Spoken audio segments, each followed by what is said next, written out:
Niger was prevented from taking part in the debate in the General Assembly of the last UN meeting in 2023.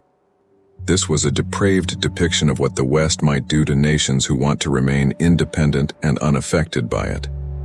Niger was not invited, despite the fact that other African nations like Mali and Burkina Faso were, and this said a lot about the mindset of Western politicians.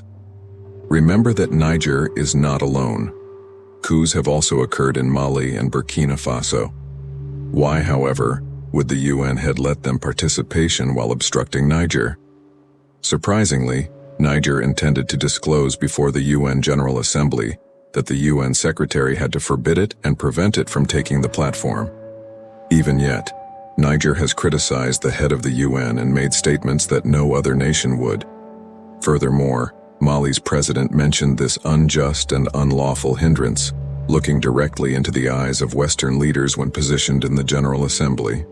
What was said, and how intense was the entire story? Let's investigate and get the whole tale. Niger's military administration has said that UN Secretary-General Antonio Guterres is preventing Niger from fully taking part in the UN's yearly summit of global leaders. They assert that this is being done to placate France and its allies, who used to be Niger's colonial rulers. That is beyond a shadow of a doubt, and it goes beyond a simple charge. It is accurate. Colonel Major Amadou Abdramani, a spokesman for the officers who overthrew Nigerian President Mohamed Bazoum in a coup in July, stated that the decision to bar the junta's representative from speaking to the UN General Assembly in New York is thought to have the potential to exacerbate the situation in Niger. The junta had wanted to address the General Assembly on behalf of Niger via Bakari Yao Sangare, the country's former UN ambassador who was named foreign minister after the coup. Bakari did not, however, get the required authorization to go. According to Guterres spokeswoman Stéphanie Dujarric, the foreign minister of the overthrown Nigerian government had written to the UN to advise them of Bakari's termination as Niger's permanent representative. The spokesman for the junta said that Hassoumi Massoudou, the former minister, had committed high treason. They also claimed that Antonio Guterres, the head of the UN, was siding with France and the EU in their aim to punish Niger and its people for their choice of patriotism. Abdramane also accused the ECOWAS, a regional grouping in West Africa, of meddling. Niger released a formal statement claiming that the UN Secretary-General had strayed from his duty by preventing Niger from fully participating in the 78th UN General Assembly session, working with France and the two French-speaking heads of state of ECOWAS. It calls into doubt the US's neutrality as a member of an international body created to mediate any disputes on a worldwide scale. The UN's hidden agenda is revealed when conventions are rewritten and nations are prohibited from participating in summits. The Niger junta formed a transitional administration that might rule for as long as 3 years, appointing civilians to important posts like Prime Minister. ECOWAS and France, however, continue to acknowledge Bazoum as the rightful leader of Niger. That is a denial they will quickly come to regret. It is important for you to be aware that the military chiefs of Niger specifically attacked UN Secretary-General Antonio Guterres, claiming he was impeding their ability to attend the UN General Assembly. Using fake secretary-generals to sign off on what the West says reveals a lot about how the West accomplishes its goals. The military denounced UN Secretary-General Antonio Guterres' actions in a statement broadcast on national television, calling them heinous. They said that these acts would probably make it more difficult to find a solution to the Niger situation. Niger's representative in the General Assembly will be Bakari Yao Sangare, who is presently the country's foreign minister and was the country's ambassador to the UN before the coup. According to the military statement, Guterres granted the outrageous request of Hassoumi Massaoudou, the former Minister of Foreign Affairs, to remove Niger's permanent representative to the UN, in addition to refusing to recognize the official list of the country's delegates. The military went on to say that Niger vehemently disagreed with and condemned what they saw as Mr. Guterres meddling in the domestic affairs of a sovereign nation. Undoubtedly, Western nations and international organizations have strongly condemned the coup, among them the United Nations, which is presently holding its General Assembly of World Leaders in New York. However, it does not imply that Niger's participation may be prohibited. What about the proponents of free speech and their lengthy speeches? You should be aware that technological means were used to impede the process. So, it is not explicitly stated that the UN took such action on a global scale. Not only is ECOWAS being utilized as a tool and lapdog by the West, but so is the UN, to support the use of force against Niger. Prior until now, the people of Niger was severely impacted by the sanctions imposed by ECOWAS and the West African Economic and Monetary Union. This resulted in a lack of basic necessities including power, basic food items, and medications. Since Nigeria has stopped supplying energy to Niger, a landlocked nation, the interruption of its power supply has a particularly large impact on the country. As a result, international corporations have cut ties with Niger as well. It is evident that the entire goal of economic freedom and autonomy is being undermined by ECOWAS, which is betraying Africa. France is using it as a tool to put pressure on Niger. However, this won't work. The West African nation's economic community was then struck a serious setback when Burkina Faso, Mali, and Guinea declared their support for the present junta in Niger, even though ECOWAS had threatened to intervene militarily if the ousted leader, Mohamed Bazoum, was not restored. The juntas in charge of Mali and Burkina Faso together released a statement saying that any military action taken against Niger would be considered an act of war. The interim administrations in Burkina Faso and Mali specifically said that any military action against Niger would be considered a war declaration against those two countries. Moreover, both countries hinted that they may leave ECOWAS in the event that the regional bloc launched a military intervention in nearby Niger. In a clear statement, they said that the transitional governments of Mali and Burkina Faso had warned that any military action against Niger may result in their departure from the ECOWAS, and that they would have to take legal defensive measures to assist Niger's armed forces and citizens. For more videos about Black history, culture, civilization, and identity, please remember to like, share, and subscribe to our channel. Now let's go on. Furthermore, the junta-led CNRD transitional government of Guinea distanced itself from ECOWAS and contended that involvement would cause the regional group to fall apart. It pledged not to carry out the ECOWAS sanctions and denounced them. Guinea emphasized that rather than focusing just on the fate of overthrown presidents, regional leaders should also address the strategic and socio-economic difficulties that the ECOWAS area faces and the aspirations of its youth. But here, one query comes up. Why is the West concentrating on and obstructing Niger alone, despite the fact that military juntas also control Burkina Faso and Mali? The main reason, it turns out, is how much Niger decimated and crushed French dominance throughout Africa. It turned into the post-colonial French Empire's cemetery, inspiring other African nations to rise up and drive out France. It had become evident, and this is now true, that France would lose everything if it lost Niger. But rather than face the facts, France is doing all it can to hold on to Niger and undo the damage. It's not feasible.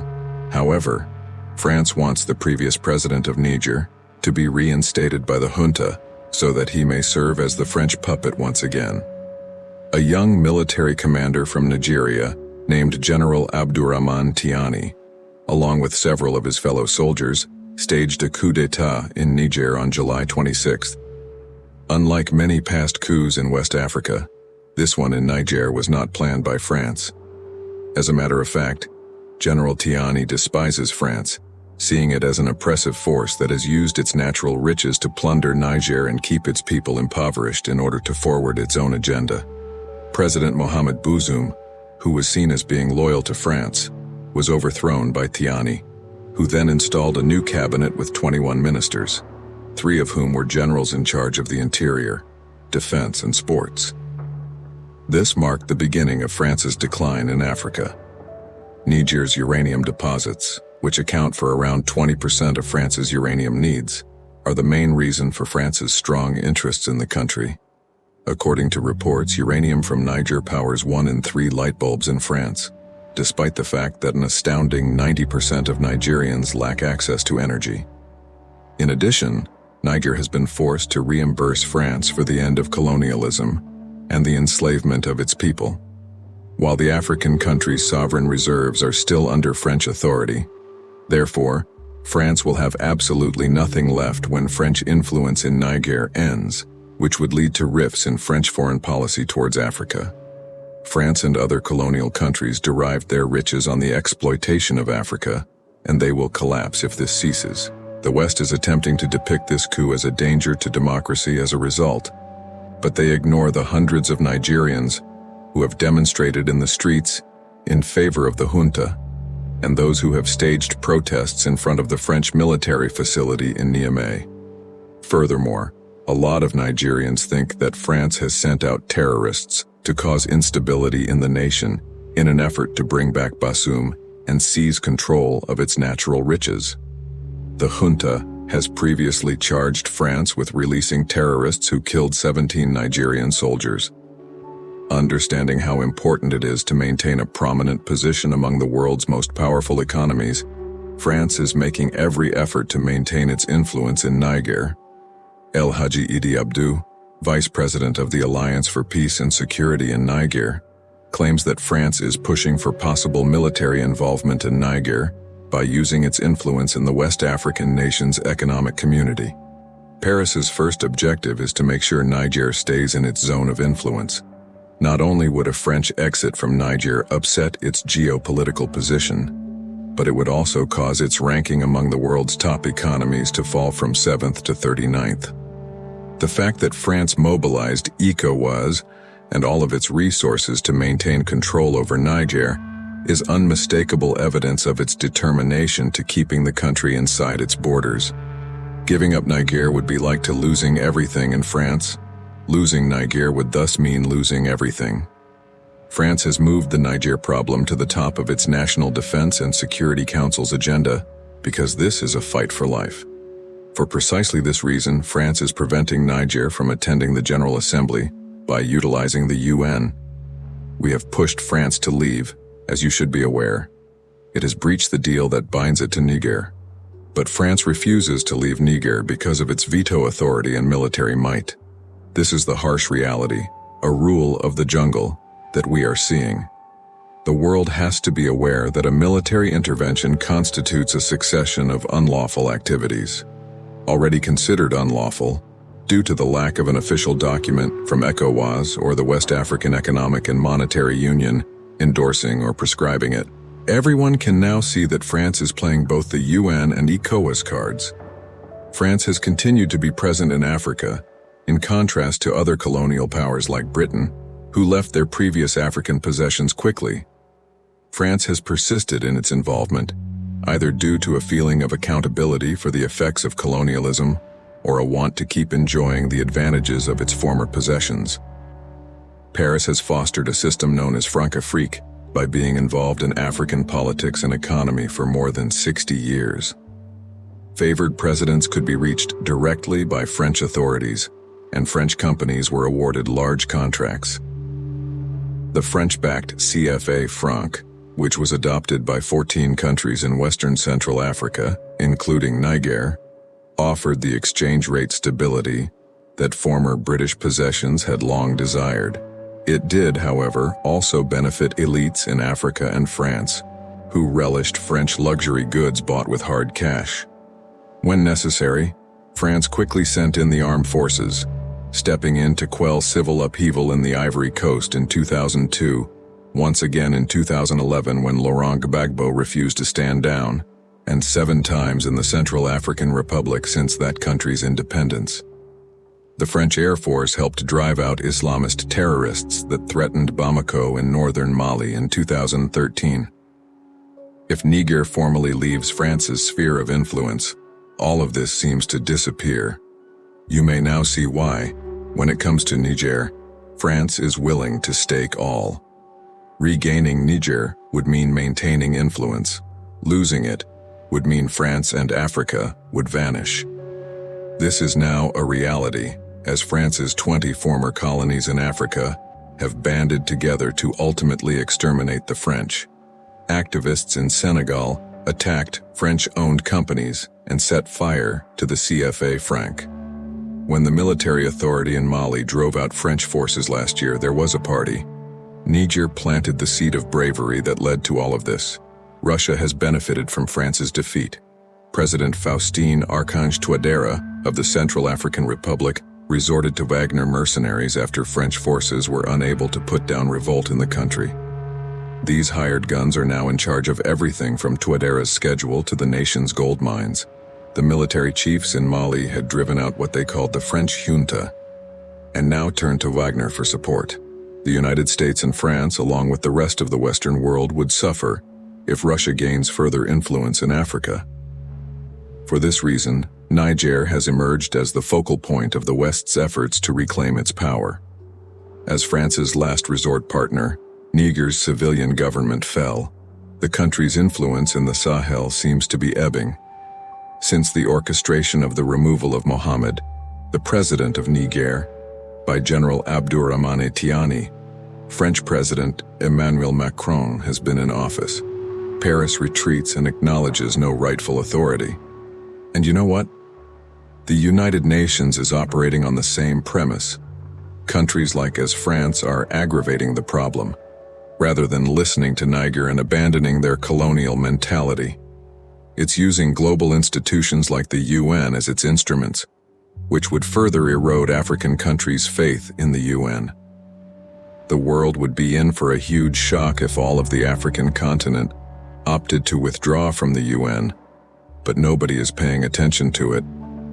The UN must maintain its neutrality and let all nations to express themselves freely in order to survive. There is no damage to Niger by preventing it from taking part in the UN General Assembly discussion. But it also reveals the UN's actual nature to the West, showing it to be nothing more than a lapdog commanded by the West that enjoys playing little games. The UN has to realize that the wave of coups that have targeted French-speaking countries calls for a complete reorientation of relations with the continent of Africa. African countries like Niger should be invited and welcomed rather than having their doors shut. Else the West would suffer the consequences. The UN should take the initiative and get back in touch with Niger rather than advancing the narrative of the West. It is important to keep in mind that the organization was not founded with Western interests in mind. Even though the world is aware of the UN's allegiance, the organization's flimsy reputation is now coming to light. How do you feel? The reasons for the Western leaders and UN chiefs' refusal to allow Niger to attend the UN conference. Were they afraid Niger might say something brave that would reveal them? Share your thoughts with us on the UN's hypocrisy and its role as the West's lapdog. Would you want to see more videos similar to this one? Click the bell symbol next to it and subscribe to our channel if the answer is yes. We have made the decision to provide films on a topic that is seldom discussed: Black history, culture, and civilization, as well as examples of how amazing Black people have always been. I appreciate you viewing and be sure to tune in for the next one.